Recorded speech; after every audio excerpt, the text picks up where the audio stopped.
Good looking. All right, so before we start, let's have a small icebreaker. Yep. Okay, so now I'm gonna ask you a question, so later you think about it. So if you were to have a ticket, what would the ticket be? If you were to have a ticket, do you guys know what is ticket? No, right? Yes. Yeah, movie Lottery. ticket, soccer ticket. Yeah, sure, why not? Yeah.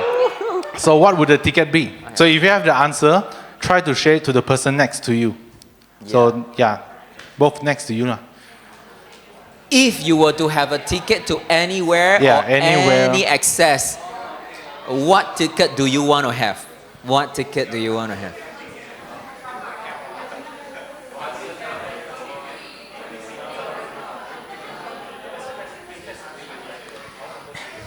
Switzerland. I hear Switzerland. I hear lottery.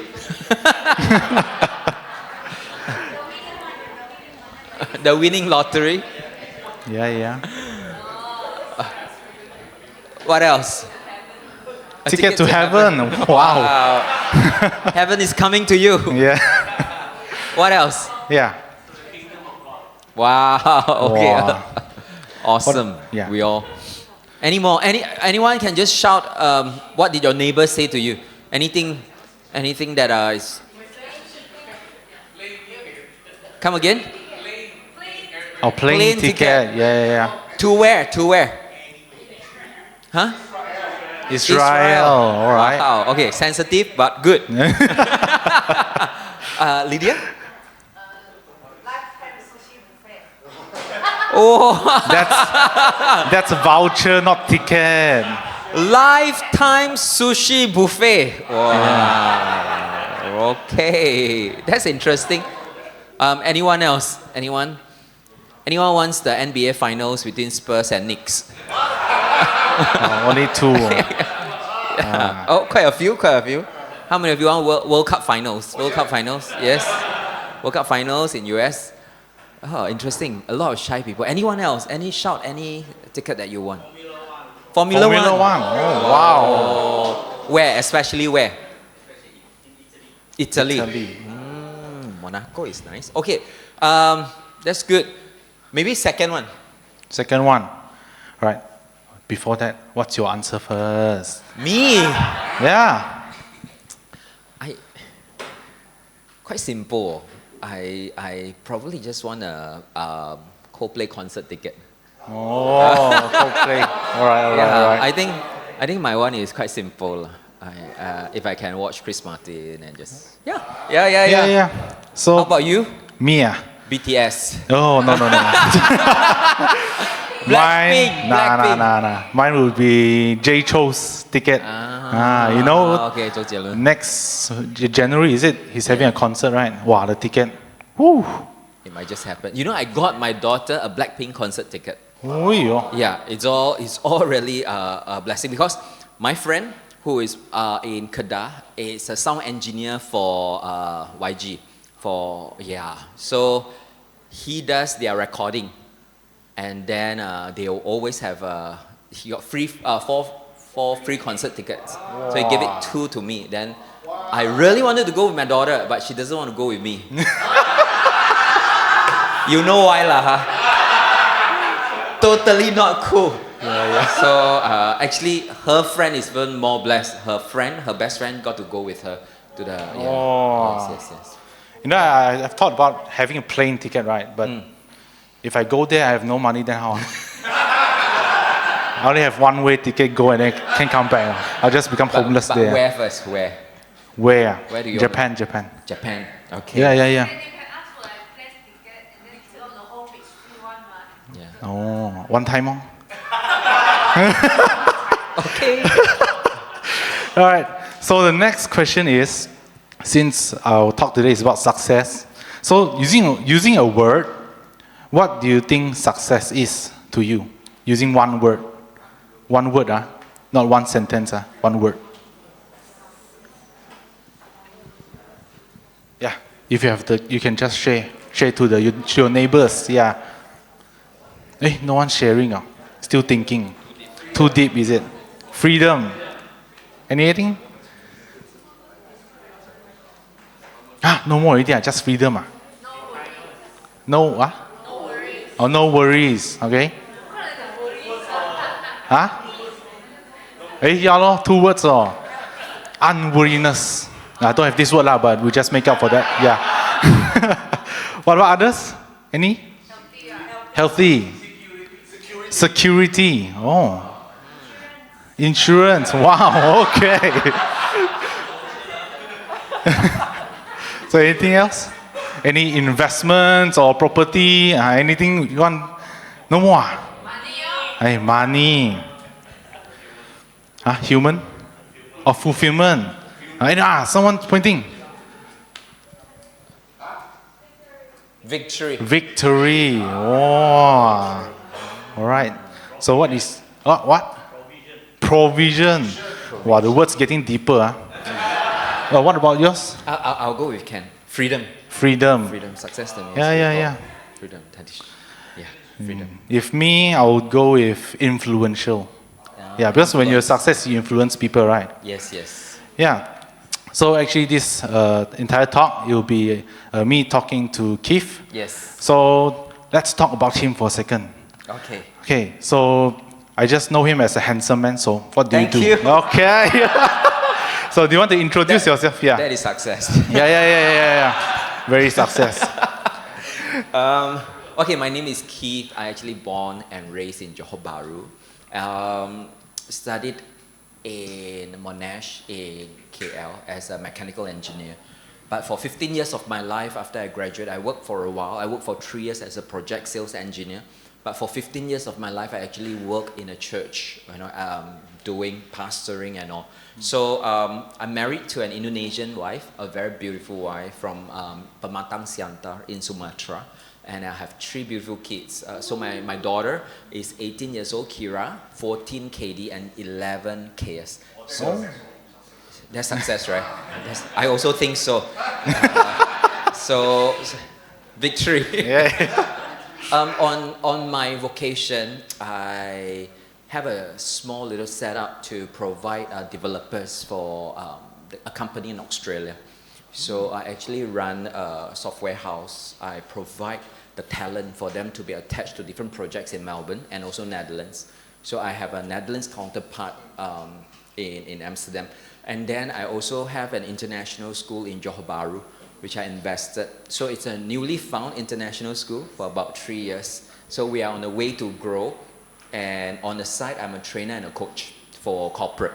So I'm a certified HRD coach for different corporates in KL. And I still passionately serve in my church. All right.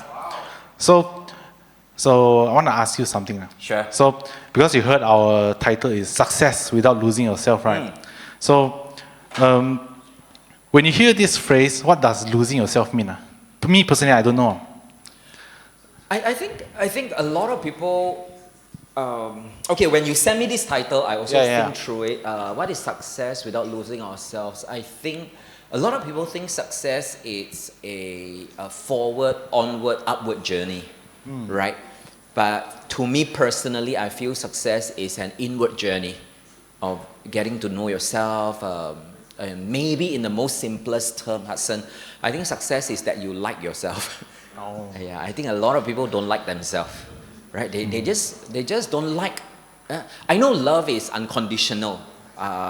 Love yourself. The world has been talking about loving yourself, but I think you only spend time with people that you like, and it starts from you liking to spend time with yourself. I think that's a key to success.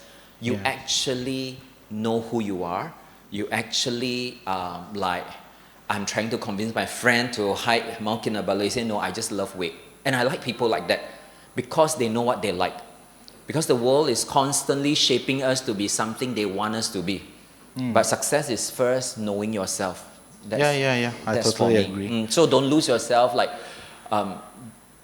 Do what you like and maybe serve in a place where out of knowing yourself. Because for me, right, because I'm 20 something, I'm not going to say my age. So 20 something, you don't want to say your age. It didn't say specifically. So sarcastic. Right. So in my age, a lot of social media tells us that success, in this age you're supposed to have a house, you're supposed to have a car, even some say, you can be a businessman. So what are your thoughts of it? Because for me, so stressed. I look at it and I look at myself, why am I so distant from the world view, or the world currently is implying what success is? Okay, I think every one of you are okay with the speed of my English, right? Yes? Okay, so I just want to say, we think we want success and we think we want status, but probably I just suggest to you what you want is respect and love. You think you want success, but you think that by getting that success, you will get respect, right? But I rather we make decisions to say that, respect is earned, right? At your age, respect is earned. So maybe I am not very provided. I don't come from a wealthy family. But I know in order for me to get respect is that I am committed to my craft. I'm committed to my skills. I'm committed to my life. And when you are able to do that, you will not have all the results that you want yet, but you will get respect. It's just that a lot of people are chasing and comparing all the time. And when they lose themselves and they don't get respect, and no matter how much money you earn or no matter how many followers you have, you will still feel pretty empty. And I have experienced a lot of such clients and coaches in my life. That do you know that someone that I know lately just decided to leave the church that I was part of because I accidentally unfollowed them, on social media. They had two of them combined had about 300,000 to 400,000 followers. 300 to 400,000 followers. So that means all combined together, right? 400K followers. It's a lot of people. But why would they know that I unfollowed them? They stalk you. Yeah, what? Yeah. And the worth that they put into someone following them is so high. It just tells me that actually they are constantly unhappy. But you think that when you have 300K followers, you are very happy. You think. But at the end of the day, you are very afraid that your followership drop. You're very afraid that people don't like your photo. You're very afraid of which side of your face you should show and all. I don't think this is success to me. Yeah, so basically, if I were to lose myself, do I know that? Or is it? That's why when you lose yourself, you begin to don't like yourself. I don't like my decisions. I don't like going to this job. I don't like talking to this person. I don't like myself. A person that likes themselves actually enjoy most of their relationship and conversation because they like themselves. When you don't know how to enjoy yourself, nobody knows how to enjoy you. Yeah. When you don't enjoy being who you are and you're constantly guessing yourself, how can people actually get to know you? Yeah, but sometimes people won't know they already lost themselves. Sometimes they just keep on moving forward instead of, hold back, let me check myself first. They just keep on moving because that's the work, because you're not enough. So you need to do more and then you become more success. Yeah, but sometimes it's not that they will realize it immediately, right? Because it needs someone to tell them I think the world, it's a mirror to who you are inside. Honestly, it is not true that they don't know they lose themselves. It's that they cannot afford, they feel the narrative in their mind is that they cannot afford to find themselves back. Because too many people are depending on them. They think that if they collapse, nobody will love them anymore. The stake of people relying on them, they think, is so much more than them wanting to find back themselves. So in my perspective of spending time with many of them, they always say that I cannot afford a rest. I cannot afford to slow down. I cannot afford to spend time with myself. they always use the word, I cannot afford. But they know one. They actually know that they are actually slowly losing themselves. And then the result is maybe broken relationship, broken friendships, broken marriages, broken, that there are a lot of things that are broken all around that they say, I just don't have time, I cannot. So since we're on this, when we are pursuing success, will there be anything that we could lose as the cost of success? Because sometimes people will lose relationships, or sometimes they will lose even families just to pursue success. Okay, this is a very broad question. A very, very broad question. I would think this all of us have limited resources to what we want to focus, because where your focus is, there your energy flows. Where your focus is, there your energy flows. It's just that we are bombarded by so many social media expectation unknowingly that last week was a long holiday. It felt like if you're not in Japan, you're not successful. It felt like. Okay. It felt like, I said, it felt like. You understand? So my ticket was correct to go to Japan. See? So it felt like you should be there. Yeah. I want to tell you a funny thing. I just came back from Chongqing last month. Okay. So Chongqing got a few things. First, they must take the motorbike ride. Then they open, then they close the. Okay. So that's one thing. Secondly, you must go to this train that goes into a flat, a building, and then you must open your mouth for the train to go in. Right? Yeah. Thirdly, you must go to this so-called Hong Ya Tong, and then you have to dress up like traditional clothes, and then you have to take some photos. I want to tell you, all this, none of them are actually, when you watch them doing it, none of them are happy one. Why? Because, right, when you reach to that place where the train is going, it's actually a very, nothing fancy about. Actually, Bangsa also has the LRT go into. No, I'm serious.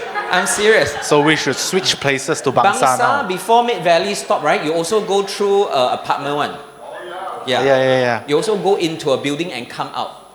But the problem, right? The problem is when I go there, you are not looking at the train.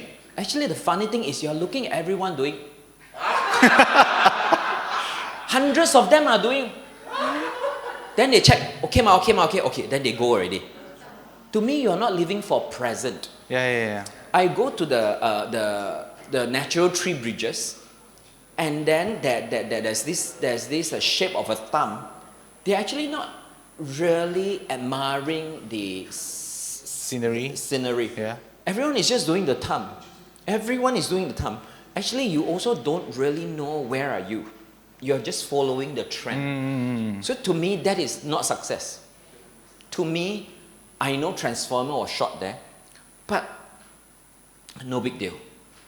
The big deal is I must have conversation. If I bring my parents, I must have conversation with my parents about the history of this place, connect with my parents, and then talk to them and enjoy the whole nature.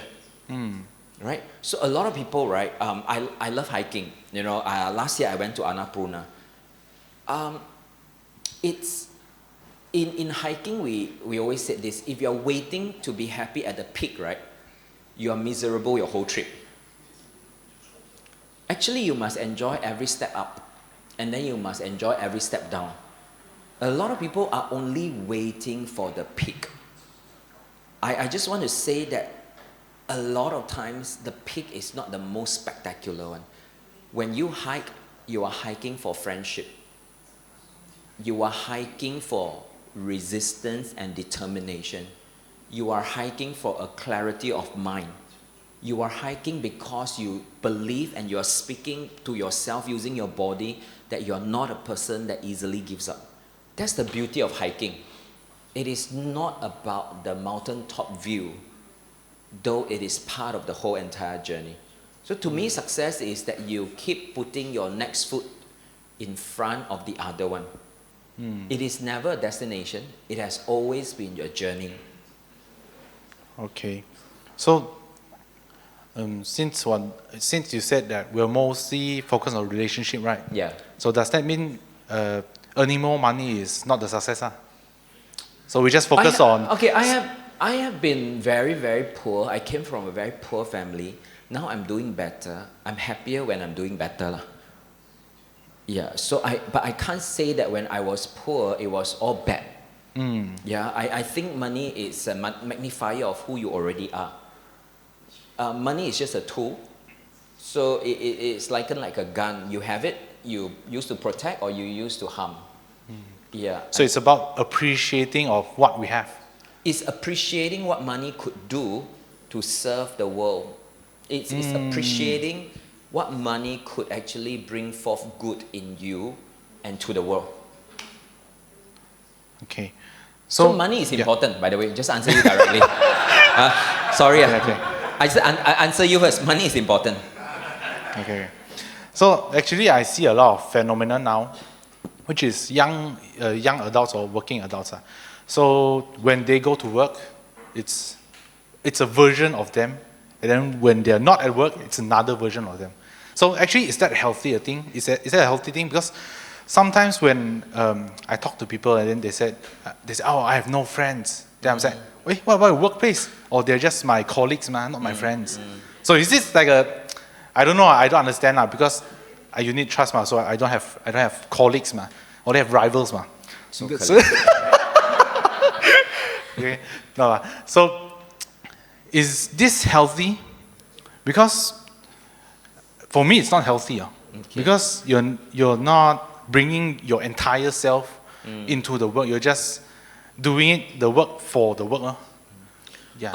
Okay, from where I had the privilege of serving guys, I was by the deathbed of many people in my life, praying for people that are about to go, visiting people that has terminal illness. I have done at least 50 funerals in my life, and none of them tell me that they wish they could work one more day. None of them tell me that they wish they could earn $1 more, but they always wish that they spend more time with their loved ones. Very consistent.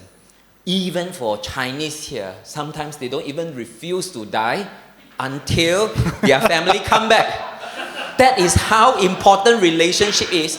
Yeah. They can hang on to that machine and they don't want to go until one son came back from Australia, until one daughter came back from Canada. Well, it tells us that at the end of the day, it already tells us that relationship is so important.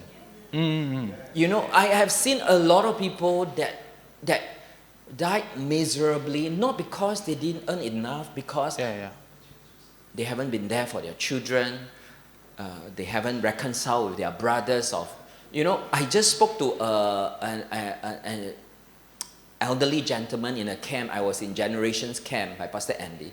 Uncle is about 72 years old. I asked him, he is a successful man. And I said, Uncle, you are already so successful. He said this out naturally. Yeah, if only my relationship is better with my brother. I said, wow. I said, why? He said, my brother and I, because of our family business, we have grown apart. For the next 30 minutes, he was just telling me about how bad the relationship is. Nothing about the business, nothing about his traveling, nothing about his wealth. He's just going on and said, I really wish, me and my brother, we can be like when we were younger, So in this man's mind at his old age, what's troubling him is still the relationship with the younger brother. So that's why I think relationship is real treasure when we are on earth. A healthy relationship. And relationship takes investment. It takes a lot of time also. It takes a lot of time. It takes a lot of presence. You must at least take your phone away. But what if the relationship is in the phone? That's not real relationship. Okay. Whatever people see on the social media is fake one. Even yours. I have just seen couples that in front of me, really fight. Then after a while, when time already, they say, okay, we need to post already. So they would need to post like they are actually having a meal in a restaurant because they are influencer. Oh. So sometimes they invite me to eat with them because they are part of the sponsorship. Yeah, so they could still be fighting in front of me doing counseling, but still need to post a picture, and then they still need to act lovingly. So do you do that in your? No, I don't. Just asking. I think one of the hardest thing to drive to church to speak to preach was when I was still fighting with my wife. I think that itself is the hardest for me to be present in church to actually serve, because I still cannot forget that tenseness that we have. So I always need to reconcile, and then only I can serve effectively. Yeah. So, since you're also a pastor, you're also a coach. How do you manage time for relationships? Because some people also work 2 to 3 jobs. Yes. They'll have no time for their relationships. So you know, right, for unit trust or for any sort of investment, the most secured way of investing is you believe in compounding. Yeah. You know, compound is the best way to build wealth. Okay, compounding means you have the discipline like a stoic. You just saved enough so that it will go, the graph will curve in an exponential way. Right? Relationship is the same. The more you spend time, the more you compound it. If you cannot just wish, like, you see my heart, I really want. No, you must actually deposit into that relationship. So, and that currency to deposit into a relationship, it's time. There's no other way. There's really no other way. So for me, I believe that we don't rise to the level of our goals. We fall to the level of our discipline. All right, we don't rise to the level of our goals. We fall to the level of our discipline. Nothing changes until habits change. Nothing in your life will ever change until your habit change. So relationship, there's a lot of bad habits that we learn. Like, for example, we never see our parents say sorry to each other. So we don't know how to say sorry to each other in marriage. But we know how to say sorry to our friends, because since kindergarten, your teacher always say sorry. Why you take people's pencil? Say sorry. So sorry. So you will say, because it was modeled in school, it was modeled, but it was never modeled at home. So one of the things that I make sure is that my children see me saying sorry to their mother. Very intentionally, I would say these 3 powerful words that are more powerful than I love you. It is, I am sorry. You are right. Oh, okay. I am sorry. No. You are right. All right. Yeah. Because, right, what we like to say, you are wrong. Yeah, you are wrong. But you are right has a magic power. Because when you say you are right, usually your partner that loves you, they will start to say, I know where you're coming from. Yeah. So it is very important for us to understand relationship really need investment. So, other than that, because nowadays a lot of young people, especially, just came out from uni to work. Yeah. So, a lot of times I hear that, oh, I'm so burnt out. You know, I'm, sian, no. You know, Chinese, if you know Chinese. So, so basically it's like, oh, so boring. Keep doing the same thing, but I have to live. So, when I talk to these people, I ask them, and then what's your passion? Or what's your dream? Oh, earn more money. And then, other than that, what do you like to do normally? Earn more money. So, as a friend, you know, I don't know how to respond to this. Because for me, you're not, I don't know, you're just like thinking like a robot. Yeah. You're just earning to live. But at the end of the day, what did you achieve? You know, from my perspective, because you just keep on working, but you don't have the inspiration to get better or to have something to move forward to. So you just 原地踏步, I don't know in English how. You're just staying in one place without moving forward. So if you as a friend, how would you, not to say advise, or how would you approach with this friend, you know? Okay, I assume you are asking on behalf of people your age. Is that okay? Yeah, sure. I think burning out is action without purpose. Yeah. I have seen a lot of young people that are very willing to work hard for what they truly believed in, you know. But we got to have a clear demarcation, a differentiation between tiredness and exhaustion. What actually, do you all know that there is good kind of tiredness one? That you're very tired but you're very happy. Yes? Yes. I have. Tired but happy. Yeah. So nothing wrong with working hard then here, right? So we can all agree that working hard is a virtue. Yeah. It's something that we celebrate. The problem is when we work hard for nothing, when we work hard for not our purpose. Yeah. That's what I think we want to avoid. But a lot of people will say, no choice. Yeah. Yeah, no choice. And I always believe that there are choices in life as long as you are willing to make small adjustment. Small adjustment. For example,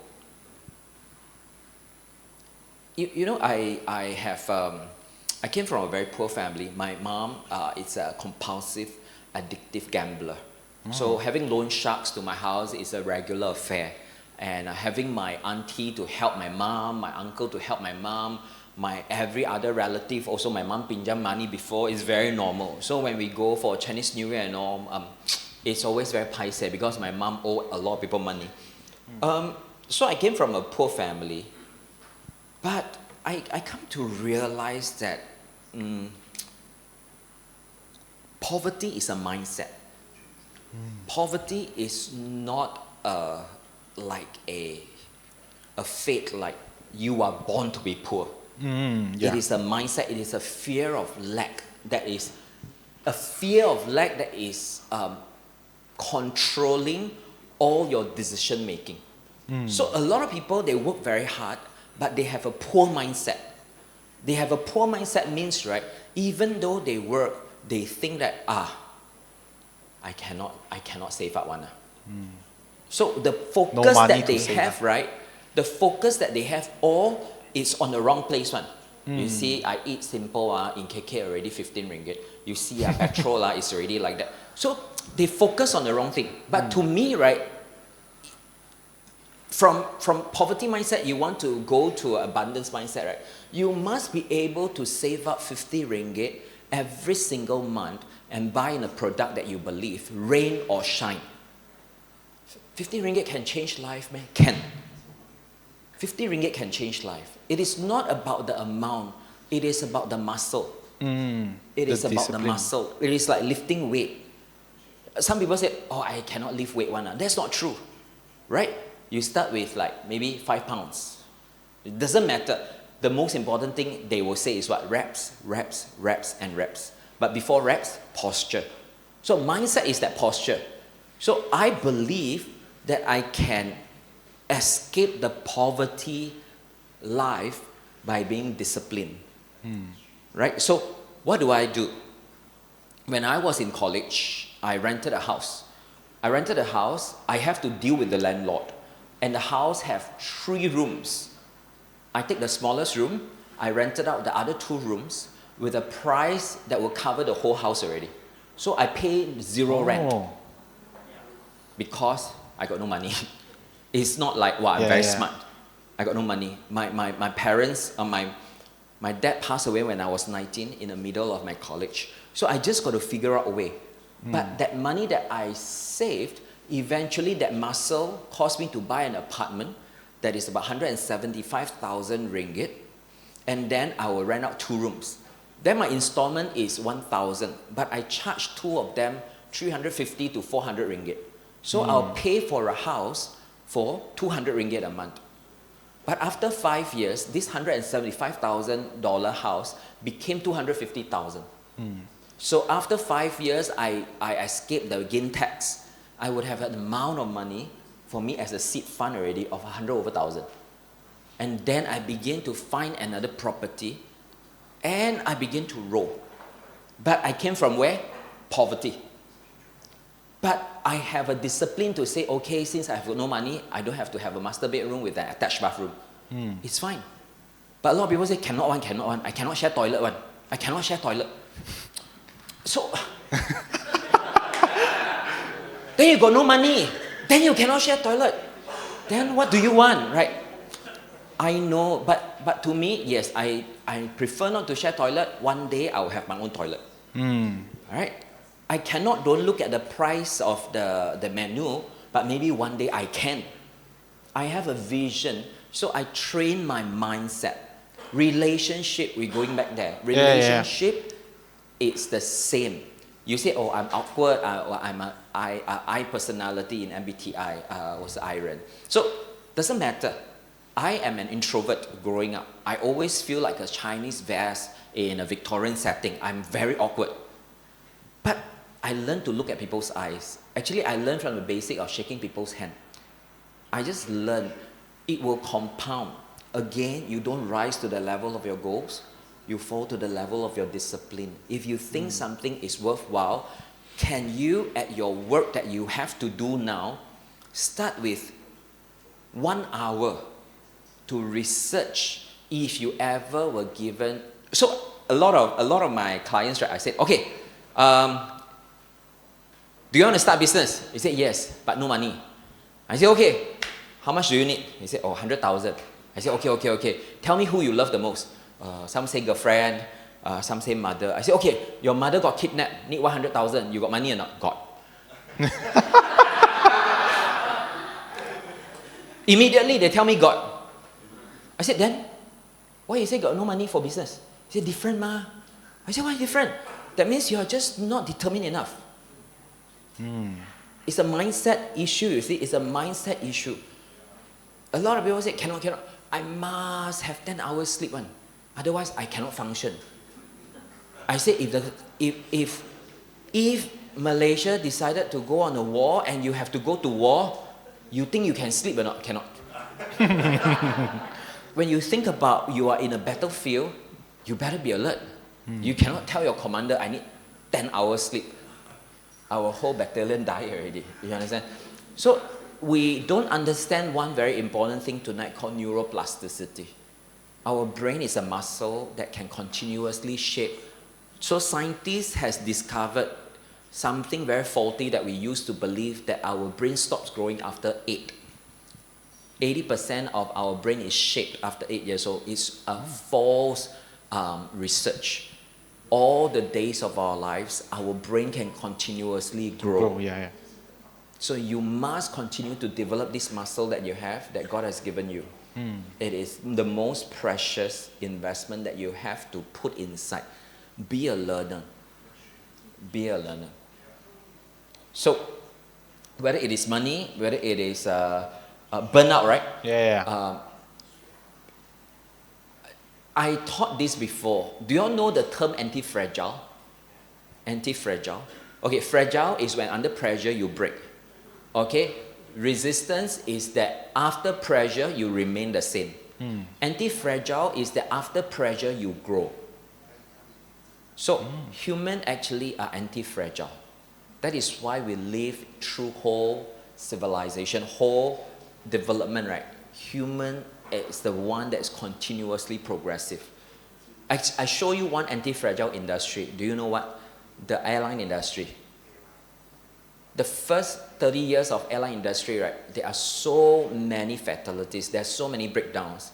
But today, flying is one of the safest mode of transport because it is the anti-fragile industry. They continuously learn from their mistake. You know, so a lot of industry are anti-fragile. And we as humans, we need to decide I'm anti-fragile. But Why burnout? Because you don't know your purpose. So, because for me, sometimes when people burn out is that they can't find joy in their workplace. You know, they can't find joy. So, is there a way to, even though I hate the job, but I still find joy doing it? Is it just the purpose? You know, why you do this job? Or so if the job doesn't match my purpose, should I switch jobs? I don't know, like I feel if a person is happy inside, right, no matter where they go, they are happy one. I think the problem is more inside than outside. I have seen people with the best job, right, still complaining the whole time. But I've seen people with the toughest job, right, still put up a smile and just go. We cannot control a lot of things, right? But we definitely can control our attitude. So when you talk about this word joy, Yeah. maybe in a more practical sense, don't say I can't find joy. Maybe ask questions like, what steals my joy? How do I develop joy? And how can I give joy? Answer this kind of questions in a serious manner. How can I actually solve this problem? Because a lot of times when people just say, right, they also don't want solution, and that's the problem. It felt like telling people I have no joy gives them more attention. Yeah. So we can make the change that we want, but bit by bit. Bit by bit. Little by little. Little by little. Yeah. So actually, we've got to talk about this this morning. We got to have some discussion. So you got to see one thing, which is bringing your soul to your workplace. Yeah. So actually, when I heard it, I'm like, huh? What does it mean? Bringing my soul? My soul is in my body, ma. Actually, what do you mean by bringing your soul to your workplace? Good question. Yeah, okay, yeah. So when I go to the training, actually under HRD, right, I usually tell the people that I love people to bring their soul to work. I think we are body, soul, and spirit. A soul means emotion. And I think a lot of people numb their emotion when they go to work. Like, tahan, don't feel so much. So I should scold back the boss,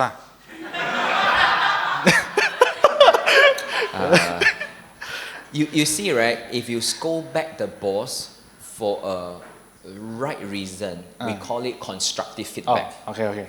If you scold the boss because you have emotional issue, that is called Gila. foolishness. Okay. So I need to give more constructive Feedback. feedback. Okay. So actually bring our.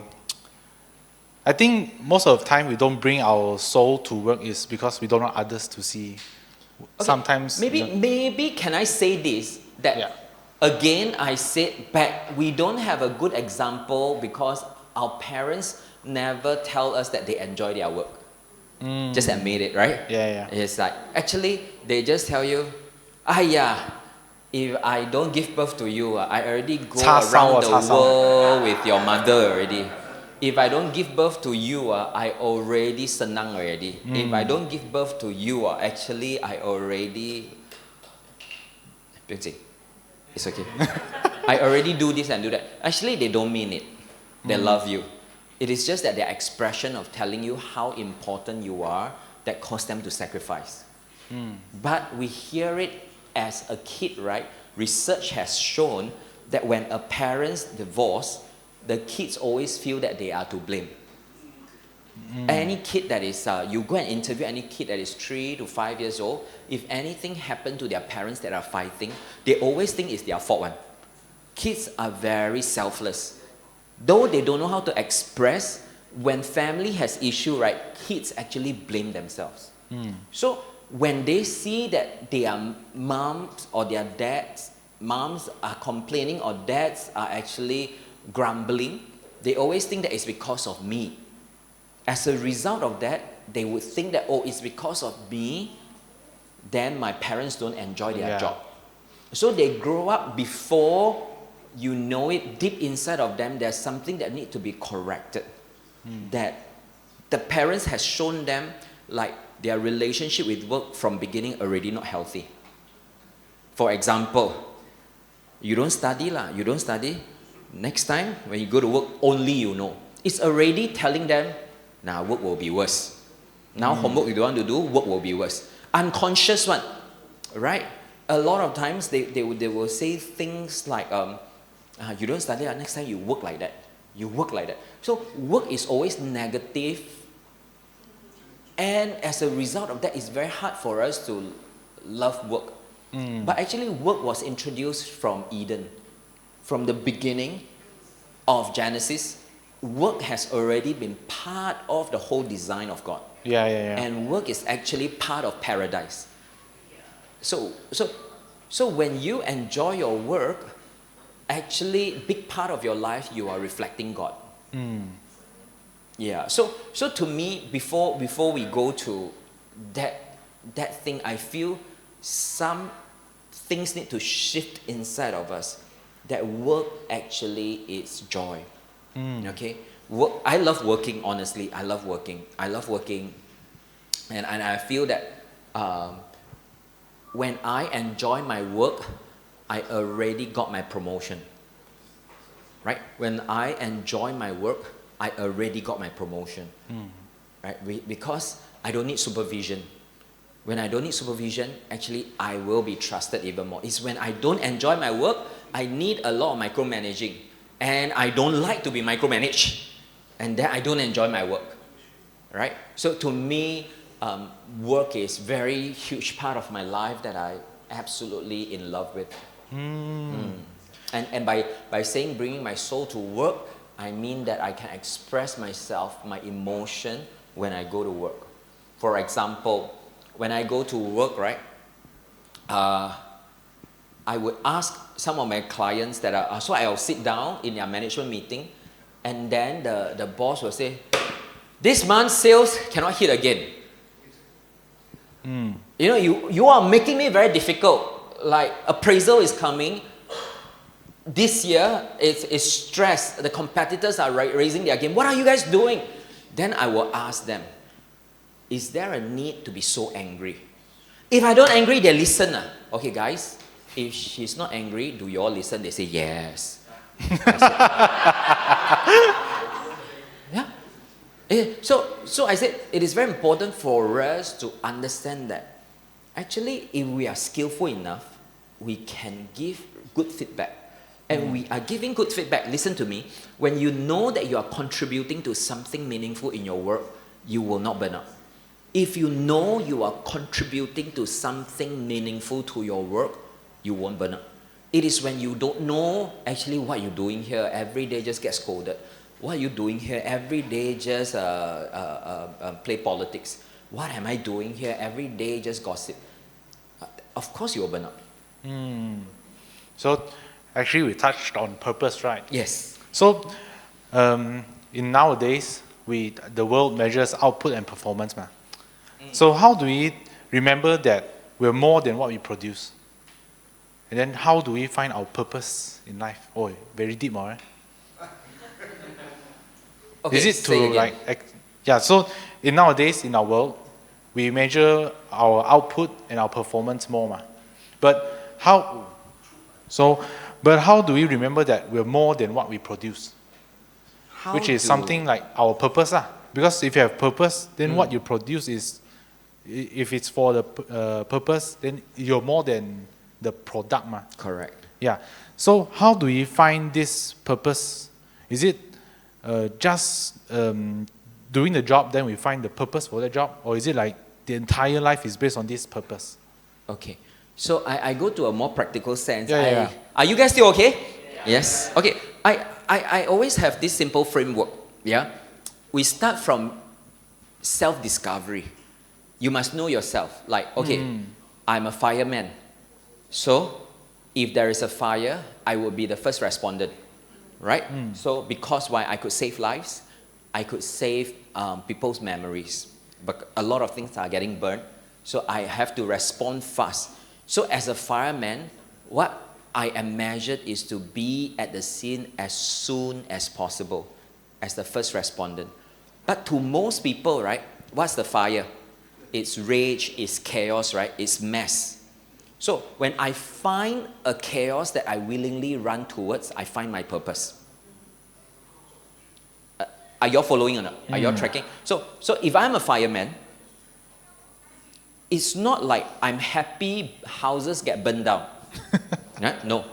It's like, hey, more house burned down, otherwise I got no job to do. Or like, that's not your mentality. Right?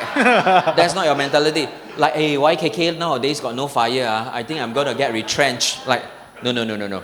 I know I am to save lives, right? So I must find a chaos that I'm willing to run towards when everyone run away. That is called purpose. But do you actually have this awareness or this discovery that this is something that everyone runs away and I run towards? Because when everyone runs away, you also run away. That means you don't know yourself. Is there something that you're willingly running towards when everyone sees it as a problem, you see it as an opportunity? That is called purpose. Okay, I give you another example. I actually love my job as a mechanical engineer.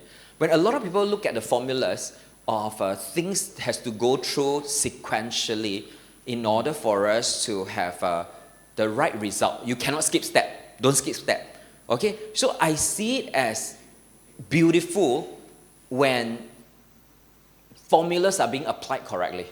But a lot of people say, wow, very rigid Like, wow, why must follow steps?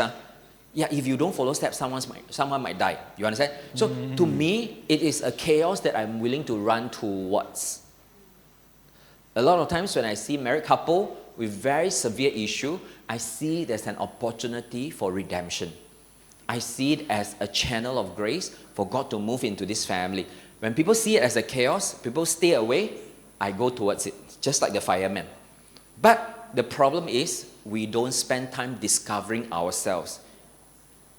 Why? Because if my father is a policeman, I should be a policeman. If I'm a policeman, next time my children should be a policeman. So we just inherit it. Success is not like that. So when you have spent time discovering, now you go to the second step. After you discover, then you must say that in life, I must have mastery. Not every fire you can run towards it. You're passionate about saving people, right? But you must have the skill. You don't even know where's the hose, or you cannot call yourself a fireman. You see that fire is caused by oil, you go and put more oil, it will just be worse, right? Yes. So after discovery, spend time on mastery. For example, I want to be a communicator. My mastery is that I must be able to clock enough hours for me to do public speaking. Then I can become a communicator. So as a coach, do you know before I get my certification, I must coach for 100 hours for free before I can get the license to coach. That 100 hours allows me to have mastery. What sort of mastery? Listening skill, power questioning, co-creating solutions, and coming up with a review and then accountability. These things are drilled into my mind because nothing changed until what? Habits change. So my habit becomes listening. So discovery itself is one thing. You must have mastery. Why do we need mastery? Because as human, we need progress. Right? You cannot just do back the same thing again and again, but you don't improve. You also burn out. Okay? So after having mastery, you will definitely go to this thing called results.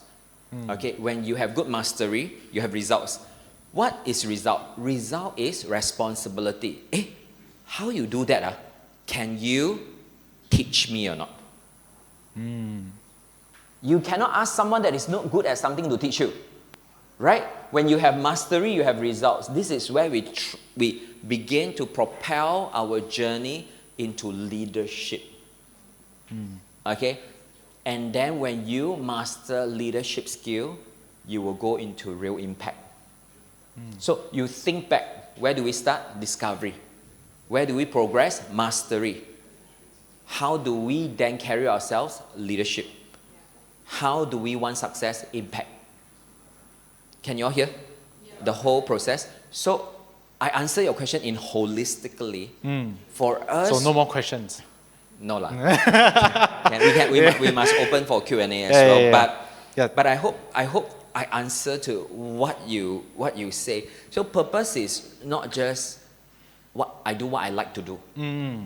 You must do what you like to do and do it well to produce results, to be influential, like you said. Success is influence. Influential. Yeah. So, okay, let's touch on last question now. So actually, besides discipline, what other habits do you have that is very practical and very useful for you yourself? And during this stage, the learning and then the mastery and then the leadership. So, what habits do we need? Because some people doesn't want to be a leader, even though they are skillful. So, what habits can we have so that we won't have this mindset that, oh, being leader is stressful. Being leader is, you need to have, you need to deal with 10 people. If the 10 people didn't do well, then you need to deal with your boss. Yeah, so what habits can we have that stops us from thinking too negatively? I think when you come to this conclusion, I feel life is about finding yourself, and then when you find yourself at the end of the day is to figure out how to give yourself away. You know, I think that's life. I'm always better in serving the younger version of me, you know. So when I understand that my life calling is to turn my pain into someone else's medicine, I found my purpose. You know, there is a reason we go through pain. All of you here, you went through your pain. But when you finally click that, oh, actually all my pain amount to me helping someone to heal, you found your purpose. You understand? So for me, one of the things that I'm passionate about is teaching people how to learn. It is not how smart are you, it is how are you smart. All of us can learn. It's just that the way that we learn is different. For me, it's more auditory. For some people, it's more visual. Yeah. For other people, it's more tactile, that you need to touch. For someone else, probably it is by observation. So all of us learn differently, and none of us are identical to each other. So to me, my mindset is everyone can learn. Leadership is the same. You know, the higher you go in life, the more you deal with people, full stop. There's no other way to go about it, right? The higher you go in life, the more you need to deal with people. Hopefully, people that are of the same value and same mind. But sometimes in that journey to reach there for selection, you have to go through some hardships. So again, the cycle is the same. You go through the pain, and then you find out, oh, there are these people that are not suitable. Even in counseling, I can't help everybody. Not every person that I counsel is successful. But I still, at least we give each other 4 chances. I said, okay, you come into my session, let's go through 4 times. If 4 times there's no improvement at all, it means that we are a wrong match. You must find someone else to help you. So I think we just accept that leadership means whoever the person give you, you must stick with it. Otherwise, no other opportunity. We want to lead. Some people lead children well. Right? Yeah, some people lead different demographic well. It's just that it is not how smart are you, it's how are you smart. How are you smart? So for me, if I teach you art, it will be a wrong workshop tonight because I have never passed my art. Right? And even I just don't understand why growing up there's this topic called lukisan. Like, I'm absolutely horrible about it. Yeah. So I never aspire to be an art teacher because I know. So I cannot say, hey, you progress in life already, you must lead all these artists. I don't have that grace. I can't. So basically, tonight is more about that you explore yourself so that you know your strength and your weakness. Yes. So, so the most important thing is actually not your career; it's your relation. I mean, it's not the most not the most important. Okay. So the most important is your relationship with your loved ones. Yeah, so your friends, your family. So success in the definition of the world is very different from what actual success is. So we have Keith who coaches a lot of people. So what he gave us tonight is very important. So basically that is what I have. So do you guys have any questions that you want to ask? I can say something before we wrap up. Because I prepared something here. I think success, firstly, we make a decision never to lose our identity, right? As you entered into the marketplace, from graduating to being a manager, or maybe hopefully you are a founder of something, remember that never lose the identity of who you are. Who you are, it's already inside. The higher you go, the deeper you should look into, okay? And then remember this very, very well. Don't lose your inner life. That means the moment you don't like to spend time with yourself, you are not successful. So have time for yourself. I love hiking, and I love to hike alone. I love to watch movies, and I can watch movies alone. There are things that I love. I love reading, and I read alone. So at the end of the day, don't lose yourself, your inner life. Meditate, spend time being creative. Lately, I have helped somebody who really went through a difficult time, and I said, what do you used to love doing? He said, I love to sketch, I love to draw. I used to be in a flow state, and once I sketch and I draw, I can disappear for 4 hours, 6 hours, very easy. I just draw. And I said, you must not give up on that. The moment he is able to go back to that routine, he begin to rise again. There are things that you like to do. You don't lose your own inner life. Can you enjoy silence? Can you enjoy time that are so-called not productive to the world, but it actually fills your soul? Can you do something by yourself without feeling guilty? Some people, once they are alone by themselves, they feel guilty. Oh, I should spend more time with my children. I should spend more time with my friends or church members. I want to say slow is not laziness. When you slow down, you gain your inner life. Okay? And remember, never allow the world to define success for you. You define your success. Why? Because most people never consciously define success. They inherit it. They inherit it how? They inherit it through their parents. They inherit it through Instagram. They inherit it through friends. They inherit it through culture.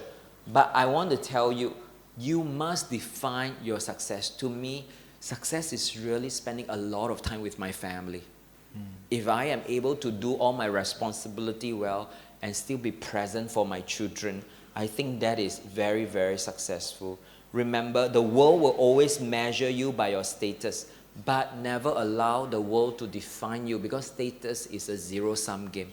If you are number one, someone must be number two. If you are top, someone must be second. But no, you run your lane, you be confident with who you are. If recognition comes, if result comes, that you just be thankful to God. But otherwise, don't lose yourself. Is that okay? So enjoy your life. I think that is success. Amen. Amen. So now is our Q&A sessions. So anyone have any questions for Keith? Wow, so silent. If you want to ask in Chinese, I can help you translate.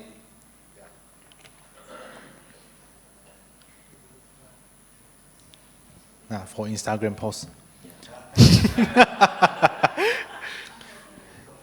Okay. So do you not have questions? Really don't have? Okay. So if we don't have, then thank you for coming. Thank you so much, everybody. Yeah, he's been very busy for... I don't usually Asian takes like 2-3 minutes to warm up to ask questions. Yeah, so I don't know whether it's too soon. Maybe I should just call names. Okay. Once the ball gets rolling, and then people will ask questions, I think I also want to hear, if you don't have question, maybe you can give feedback of what you learned, what you take home today. Yeah. Maybe you know their names more. Just call out some names. Wow. Yeah. Yes. Ronald Everyone lah. not looking. You look at me, right? Ronald lah. Okay. Yeah. Ronald. Okay, so basically, yeah, I will go a bit specific lah. Yeah. Let's say I'm happy Mm. with what I'm doing and Mm. the job and the career, and I know the problems that I will run through. But let's say I put into a company or an environment where there's a problem right there, and it's supposed to be the responsible or the accountabilities of the managers to run towards, but the problem is the managers run away from it. And somehow, let's say I'm the one run towards it and do it. And when things get messed up, then I'm the one to always be blamed or, Yes. or being fined for. Yes. And at times, because of that environment and people, it's Yeah. toxic here and there, left and right. Yeah. Then it's kind of like a happy, unhappy kind of situation. Yes. So yeah, basically, how is there a way to deal with this kind of I mean, it's a great question. I love this because when you are a person that run towards a responsibility, you just haven't find someone that appreciate you. You might not get appreciated with your first company, but you do it because it's the right thing to do.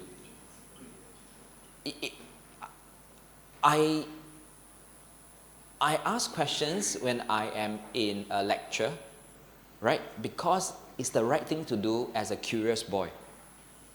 But a lot of times I get punished by why you ask so much, right?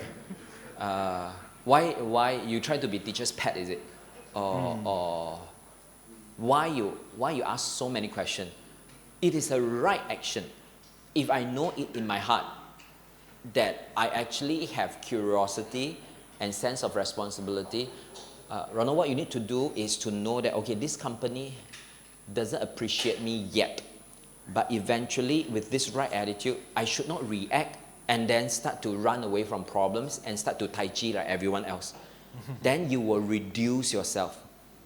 So for me, a lot of times, when I see that this is my principle in life, I will just do it. Okay, and I accept that I will get blamed. It's fine. What's the worst that can happen? But what's the best that can happen? The margin is great. If you really are able to solve it, you gain your manager's trust.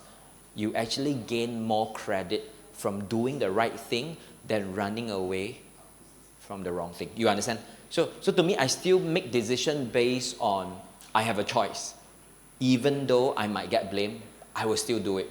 For example, some people said, this married couple about to break already, right?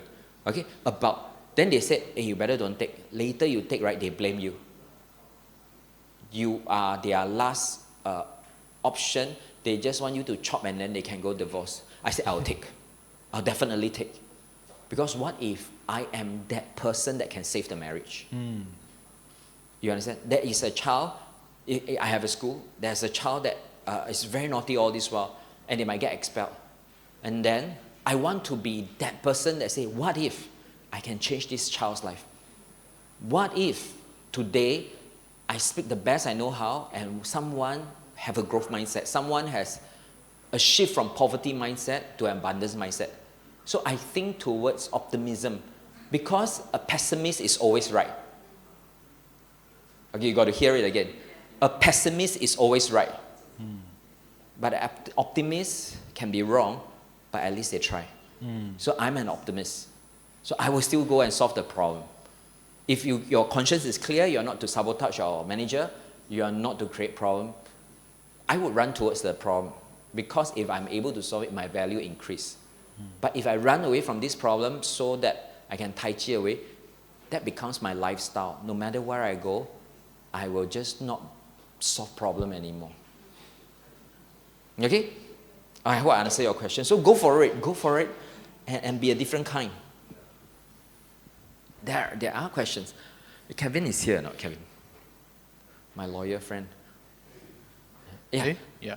Norman has a question. Yes. maybe personal Yeah. to you? Sure. So not to you. Oh, yeah. To me. It's fine. What personal habit has actually helped you the most to stay relational? Relational means family, to your loved one, to your children, or it can be to Wow, friends, very, or relatives. so good. When your influence and responsibilities and successes increase, Yes, meaning you have I more know. Responsibility, yeah. you have more tasks. Yes, Like what you're doing now, you are coaching, yes, you are pastoring, yes, right? And you are training, yes, you are giving talk. yes. How do you handle that? Okay, so let me just rephrase. If you don't can't hear what Norman just said, is that what kind of discipline do I have to ensure that I have successful relationship? Is that okay? Everyone get the question? What are the discipline that I have in life? Okay, so my life is in certain ways structured, but yet I create space for creativity. So when it comes to relationship, first thing first, we always talk about how to love people. Like, you want to build relationship, you keep thinking about how to love people. Am I right or not? Yeah. But I always believe that I also want to solve the other side of the puzzle, how to make it easy to love me. If I make it easy for you to love me, then I make it easy for you to build relationship with me. Make sense? Yes. Yeah. So a lot of people know, right, they are very hard to get along one, but they don't want to fix themselves. A lot of people know a lot of their own bad habits, but they don't want to fix themselves. A lot of people, right, say, oh, I'm very shy one. They don't want to fix themselves. Ui. Oh, sorry, did I offend you? No, I'm kidding. No. So, no, when you don't make it easy to love you, actually the foundation is wrong. So for me, do you know, I have so many good examples when it comes to this. This is a brilliant question. So my wife grew up in a very a family that's a very how to say they don't speak their mind. They don't speak their mind. Is that so everything is okay, nice, no trouble. But one day I brought my wife back to my hometown. Then I have a guest. The guest brought us to this famous wonton mee. Okay. When I ate it and the host asked, "Do you all love the noodle?" Then my wife said, "Yeah, it's nice." Then I said this to the host. She's lying. My wife, my wife looked at me with a death stare. I said, "I don't think you will like this. Is you know your wife lah. I don't think this is too soggy already. Like a lot of sauce. She likes it dry." He said, "But people good-hearted bring you here, ma." I said, "Man, for the next 10 years, he keep bringing you here, right? You got to suffer, you know." Make it easy for people to love you, because people really want to host you. You can eat, you finish it, you appreciate their effort, but you can say, "Oh, this is not quite my taste." You talk politely. You don't have attitude. You don't have like, "Hey, this is not what I like." No, I just said, and then that changed my wife a lot. He said, "Okay, this is not my preference, but I don't mind eating it." Then people will do what? People will ask, "Then what is your preference?" Then you say it, and then the next time, it's a nice catch up because you love the food, they feel happy. And then you can talk, ma. Like a lot of people, right? They cannot take spicy. Then I said, "Wow, neighborhood, I must bring you to this super spicy food. You will love it." But then you have stomach, right, that is so sensitive, you cannot eat. But then you say, "Wow, you good heart, okay lah, go lah. Then for the whole night, right, you lao sai, you know. Oh, so hard. So I always tell people, whole collective, no, when you travel, don't buy me chocolate because I don't eat. Because once upon a time, my fridge got a lot of chocolate. I got so many Rocher, right? I tell you, Christmas, I give back the Rocher to other people. But once and for all, I tell people, don't buy me chocolate because it caused my stomach to be bloated. I cannot take sweet stuff. Right? So, make it easy to love you as well. Building relationship. But the discipline is this. You must master the art of communication. So to me, when I say something about it, I say it with utmost appreciation for their effort. I don't paise like that. When you paise, malu like that, you don't build deep relationship, full stop. You don't. You think you are close, actually you're very shallow. Okay, but what other discipline that we need to have? It's very important for me to know that my priority utmost, of course, I spend time with God. That's a very important relationship. Out of that, I flow. Then my family. So Wednesday, Sunday, just me and my wife. Wednesday, Sunday, just me and my wife for dinner. My children don't even join. Every year, at least one trip, just me and my wife, without my 3 kids, since the day they were born. So there's always a 1 or 2 weeks away with my wife, rain or shine, no matter what happened. Even during pandemic, we went for a staycation in a hotel somewhere near KL. I just have this discipline. If she is important, she will always be part of my calendar. If that person is important and you check their calendar, your name is not inside, not even your birthday, you are not important. Full stop. Full stop. And what happened? So I tell you something that I did that has impacted a church in JB, right? Pastor Jean, the day he knew me, right? He already know when will I be back to JB. I have never skipped one Mother's Day. I have never skipped a single time that my mom's birthday. Every time by the end of September, he knows I'll be there. I've never skipped Chinese New Year. My commitment to my mom is 4 times a year. And I am just present. At best, I don't want to have even ministry. Even if I have a lot of opportunities for ministry back in JB, I will just focus on my mom.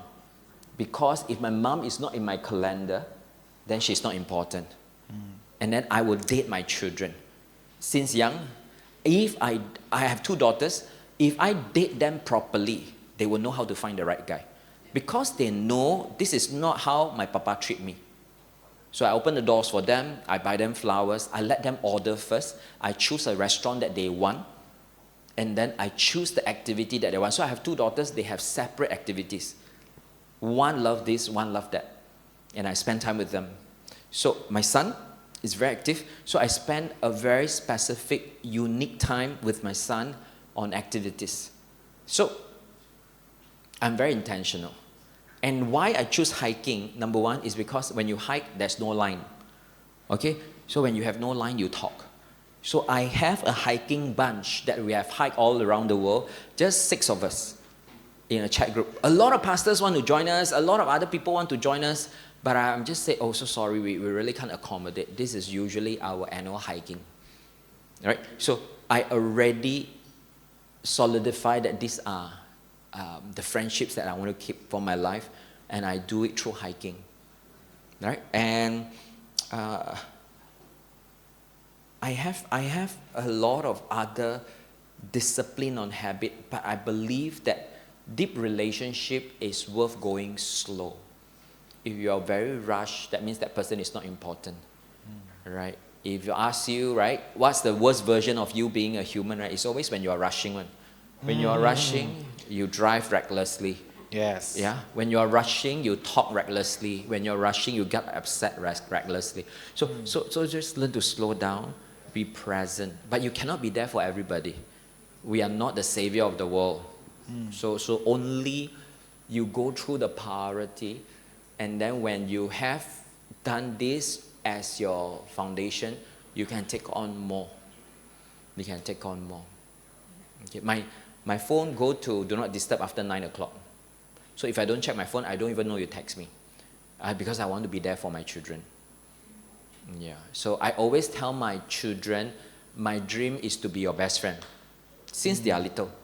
They always say, no, you are my papa. When they are young, I said, no, I want to be your best friend. No, you are not my best friend. My best friend is Chloe. My best friend is my best friend. I said, no, I want to be your best friend. But now, my daughter is 18, and I'll ask, is Papa your best friend? He said, almost there. Yeah, almost there. So So I also tell them since young, if anything happened to you, run home. If anything happened to you, run home, no matter what mistake you have done, run home. I've given them the assurance. And they tested me, and they always run home. Yeah. I have my daughter's friends that day crashed the car, knocked, the whole thing dropped down. The friend drive to my house because they said, Kira's papa will help. They don't even dare to drive home, you know. So I have to be the one there, help them, because my daughter said, don't worry, my papa can help you. I only asked my daughter run home. I didn't ask other people's daughter run home. Yeah. But you know, when she had a crush and when the guy doesn't really bother about her, I just said, fine. It's fine. She tells me. She tells me about it. So I think, yeah, especially as a pastor, I want to focus on my family. Yeah, I think it's very important. And we create memories. Other discipline, once a year we'll go on a trip. If I do well in business, okay, we go somewhere further. But last year I went Da Nang, and another year I went Krabi. It's so affordable, so affordable. If you go Krabi, you go Da Nang, it's so affordable. If really no, we went Genting Highlands. But the thing is, we must go out together once a year. Quality time. So no ministry, no meeting my friends in that city from morning to night. So all this already fixed, and my PA will put it all in my calendar before the beginning of the year. By October, November, my 2027 is already fixed for all this. Then only I say yes and no to churches. Yeah. Then only I start taking trainings or no trainings. You know, sometimes I do training, I have to go on retreat to bring the whole team to Jandabai, to Port Dickson or what. I fix these things first. Mom, Mother's Day, May, birthday. My mom is 81 now. I have never missed her birthday. Chinese New Year. Sometimes Chinese New Year, like I can still go Indonesia one. They don't really celebrate. I still got ministry time one. I can still go to Australia, but I don't, because of my mom. Then because of my wife, our anniversary, 6th of January, her birthday, 9th of December. All these are all blocked. I blocked already, and then only I consider ministries, and then only I consider business opportunities. And it has been like that for more than 10 years. Never change. Does that help? Good. Thank you. Got question one? All good questions. All very good questions. Yeah. Okay, maybe one last one. Yeah, one, yeah. There are more. Okay. Your name? I'm Vivian. Vivian. Vivian, nice meeting you.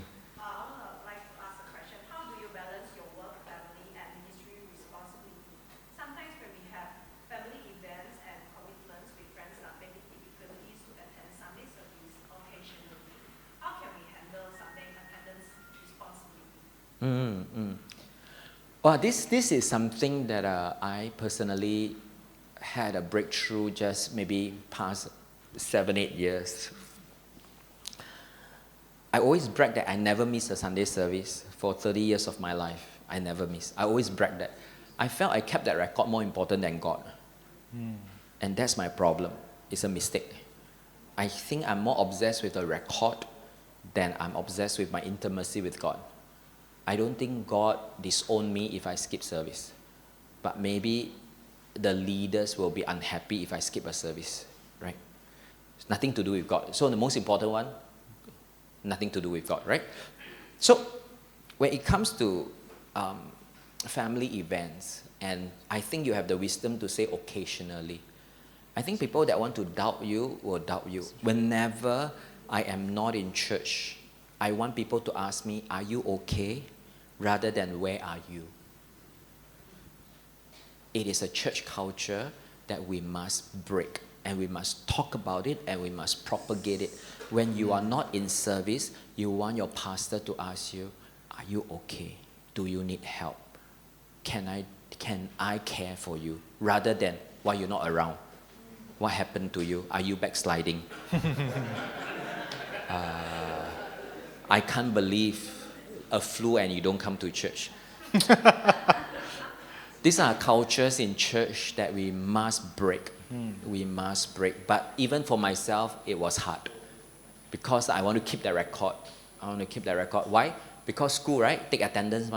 We don't take whether people learn or not. We want to take attendance. It's just not the right way. So in balancing that, I think accountability, plan well. Like if I'm not around for my mother's birthday, the whole church already know, right? That I'll be away. Keith will put priority.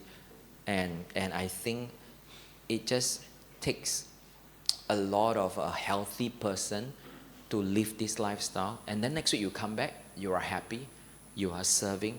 Slowly people will understand that this is the right rhythm of life. Yeah, so, but if you purposely do your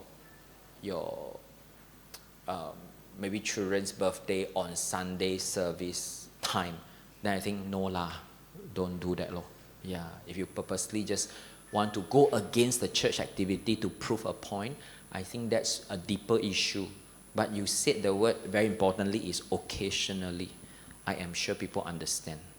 Yeah, and delegate it well. I love to see my church members very, very close to their families.